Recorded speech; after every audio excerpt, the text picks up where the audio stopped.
Making his way to the ring, weighing 360 pounds, Lord Tensai! 360 pounds of pure destruction, standing 6 feet 7 inches tall. Forget about stopping this guy. Can anything even slow him down? Very, very dangerous to drive with a Japanese person.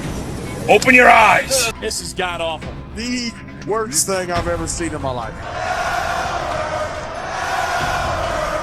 When we look back at some of the biggest flops in WWE history, the name Lord Tensai has to be on top of that list. A gimmick that was meant to be the next big monster heel ended up being a train wreck WWE immediately came to regret. So what exactly happened? How can someone go from beating the likes of John Cena and CM Punk to dancing in women's lingerie on live television in less than a year? For us to really grasp just how much the gimmick flopped, we first have to look at the roller coaster journey of the man behind the persona, Matt Bloom. You see, before Matt became Lord Tensai, he had already carved out a decent career in the WWE way back in the early 2000s. Going by many names from Prince Albert to Just Albert and then eventually as A-Train, he mostly spent his first run in the tag division teaming up with a hodgepodge of guys, his days with Test as part of TNA being the most notable one. While he never quite reached main event levels of success, he did beat Kane for the Intercontinental Championship back in 2001 and even had a high-profile match at WrestleMania 19 where he teamed with Big Show in a handicap match against The Undertaker. Unfortunately, after just a 4-year stint with the company, he was released from his contract on November 1st of 2004. This release though ended up being the best thing to happen for Bloom's career as he would then go to the Japanese independent circuit where he truly found his groove as a professional wrestler. Now performing under the name Giant Bernard, he quickly rose up the ranks, becoming one of the most dominant gaijins in All Japan Pro Wrestling before jumping ship to New Japan Pro Wrestling a year later in January of 2006. Just 4 months into his run, Bernard would go on to win the New Japan Cup and earn himself a shot at the IWGP Heavyweight title against none other than Brock Lesnar. And though he was unsuccessful in slaying the Beast Incarnate, he continued to be a fixture in New Japan's upper mid-card to main event picture, filling in Brock Lesnar's shoes as the premier foreign monster heel following his unexpected exit from the promotion. However, it was in the tag team division where he would find the most success, winning the IWGP Tag Team Championship twice. What's even more impressive, Bernard's second reign with Carl Anderson lasted for a whopping 564 days, the longest in New Japan Pro Wrestling history. So, after making headlines in the land of the rising sun for the better part of a decade, it was only a matter of time till WWE came ringing Matt Bloom's phone wanting to bring him back.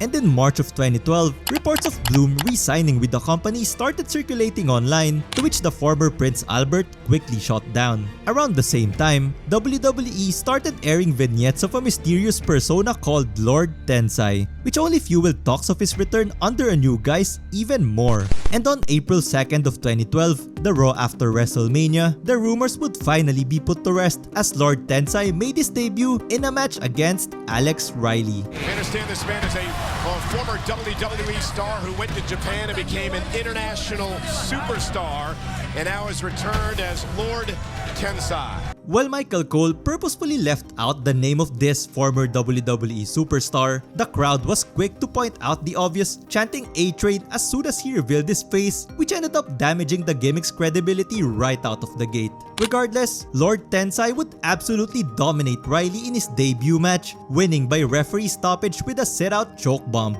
He would not stop there though, as he crushed his opponent's skull with his signature Poison Mist Claw after the match, sending an emphatic message to the entire locker room. And with that, Lord Tensai has officially arrived in WWE. From his outfit, his song, the tattoo on his face, and even his own personal Japanese lackey called Sakamoto, it was clear that he took a lot of inspiration from his time in Japan, perhaps a bit too much inspiration. And ironically enough, his next victim would come in the form of a real Japanese wrestler, Yoshi Tatsu, who took to Twitter to voice his displeasure on Lord Tensai's gimmick and challenged him to a match, which ended up being another squash match. Unfortunately for Tensai, the crowd seemed more invested in chanting his old gimmick rather than watching him perform in the ring. And now almost stalking Yoshitatsu. However, despite the growing red flags, WWE decided to push him even further, and on the following episode of Raw, Lord Tensai would go up against his biggest challenge yet, facing John Cena in an Extreme Rules match. Well, on paper that is. The match itself was anything but extreme. Towards the end of the match, David Otunga would cause a distraction, allowing Lord Tensai to spit green mist on Cena's face, followed by the sit-out choke bomb to get a massive upset victory. 2 weeks later, he would launch an assault on an injured John Cena after Laurinaitis blindsided him with a microphone shot to the head. With this beatdown, it became apparent that the two had formed a partnership, with the Big Brute becoming sort of a hired gun for the then Raw General Manager. And initially, this alliance would prove to be useful for Lord Tensai as he would score another big victory, this time defeating CM Punk with the help of Daniel Bryan in a handicap match. However, this initial hot streak wouldn't last for very long, as on the June 4th edition of Raw, he suffered his very first loss in a rematch with John Cena. Over the course of the following weeks, Lord Tensai would go from undefeated to losing a match in 9 seconds to Tyson Kidd of all people. He would qualify for the Money in the Bank ladder match but failed to capture the briefcase. And as the losses continued to pile up, Tensai, who has now dropped the Lord in his name entirely, would attack Sakamoto, taking his frustrations out on his own worshipper. Just a mere 2 months into his run, it looked as if WWE finally caught on the red flags and had given up on the gimmick entirely. Things only went from bad to worse for Tensai, as in July of 2012, he would release a video on WWE's now defunct networking app Tout, where he spoke English for the first time and made a racially insensitive comment. This immediately made headlines online, with WWE issuing their own statement on the matter, and shortly after, Sakamoto would be dropped from Tensai's act entirely. This incident also served as a reason to bury Tensai's push even further, as by late 2012, he was jobbing out to almost everyone in the roster. In an attempt to recoup their losses, WWE slowly started shifting Tensai into more of a comedic role, starting at the Slammy Awards, where he was paired with Santino Marella to present the LOL moment of the year. And in Japanese, Tensai means Fat Albert. Fat Albert.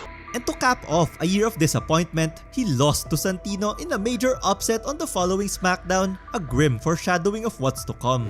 The onset of 2013 wouldn't see much change for Tensai, as the Big Brute continued to rack up more and more embarrassingly short losses. But if you think it couldn't get any worse than that, then you probably haven't been watching the product long enough. On the January 28th edition of Raw, Tensai and Brodus Clay were scheduled to have a match, but unlike usual, that day was a special Raw Roulette episode, which meant that stipulations would have to be decided by the spin of the wheel. And of course, Tensai landed on the worst stipulation possible, a lingerie pillow fight.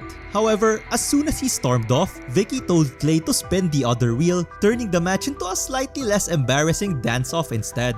Tensai wasn't made aware of this change though, so he still went to the ring dressed up in women's lingerie, much to his embarrassment. And after a bit of hesitation, he just accepted his fate and joined in on the dancing, turning face and cementing his role as a comedic relief. A week later on SmackDown, Tensai had a match with Drew McIntyre, which got cut short when the rest of 3MB assaulted him. Surprisingly, he would get backup from none other than his dance-off opponent, Brodus Clay. And together, they would form the dancing duo known as Tons of Funk. Ditching the Japanese shtick and calling himself Sweet Tea, he would experience an unexpected career resurgence, with their team going on a hot winning streak, even beating Team Rhodes Scholars on the Elimination Chamber 2013 pre-show. Sadly, comedy acts like this don't really have a high ceiling, and their pairing, while entertaining for what it was, never won the Tag Team Championship. And by July of that year, they were back to jobbing for other, more established teams like the Wyatt family. Eventually, cracks started to form within the unit, with Brodus Clay showing more heelish tendencies as the losses kept piling up. On the December 16th edition of Raw, the Funkasaurus would turn on Sweet Tea after losing to Rybaxel, marking the end of their partnership.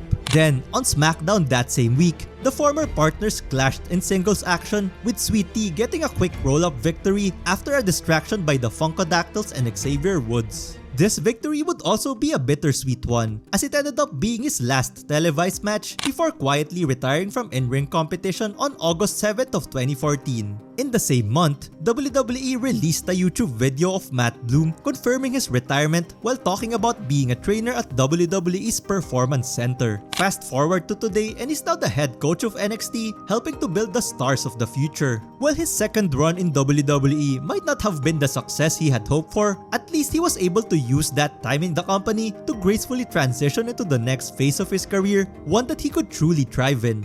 So how bad was the Lord Tensai gimmick actually? If I was to give it a rating out of 10, it'll be a 2 out of 10. Let me explain why. First, I'll be brutally honest and say that the gimmick was dead in the water as soon as it arrived. From debuting on the Raw after Mania in front of the smarkiest of crowds, the A-Train chants, to being overshadowed by a returning Brock Lesnar, Lord Tensai just never stood a chance. In a bid to capitalize on his success in Japan, WWE turned Matt Bloom into, well, an actual Japanese. Instead of just focusing on his strengths, the style he learned in Japan, they chose to lean in hard on the stereotype, which shows just how out of touch with the times Vince McMahon was. And as a result, Tensai became nothing more than a comic relief jobber in less than a year, unlike a repackaging like Stardust, who could have been successful had Vince McMahon not been involved. This one should have never existed in the first place. Also, he can't really speak good Japanese if his life depended on it. Watashi wa Lord Tensai desu. WWE Oki ne Arashi Kite. If you watched this video all through the end, let me know by saying Albert deserved better in the comments below. And to find out just how bad the Stardust gimmick failed, check out the next video on your screen. See you there.